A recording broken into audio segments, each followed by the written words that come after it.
In this video, we're looking at adding and subtracting decimals. So when you're adding or subtracting decimals, it's important to keep the decimal points below one another so that all the place values are in the same position, so it's easier to see what you're adding or subtracting. So we're going to jump in and do an example straight away.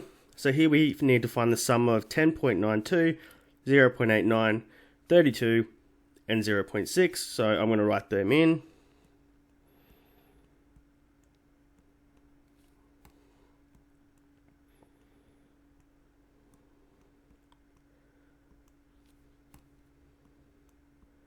Alright, and all the gaps I'm going to put in a 0.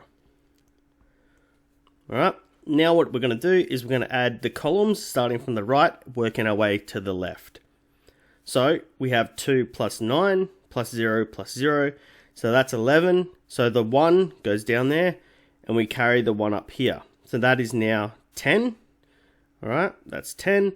So 10 plus 8 plus 0 plus 6, so that gets us 24, so the 4 goes there, and then we put the 2 up there.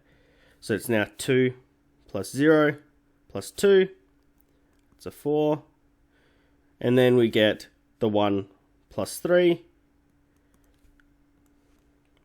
and our final answer is 44.41. So you work from right to left, so we're going from over here, and we're working this way across, adding down each column as we go. If your number gets above 10, you carry the 1 into the next column, like we did here, and this 9 became a 10, and like we did here, where we carried the 20 across. Then you add the next column, move on, until finally you've added them all up, and you get 44.41. So here we're going to look at a subtraction question, and it's going to work the same way. So 7, 6, 0, 2, 9, I need the thousands there, but it's okay as long as I have the position. And here we have 8, 9, 1, 4. I'm going to extend this line. And we do the same thing. We start on the right, working our way left.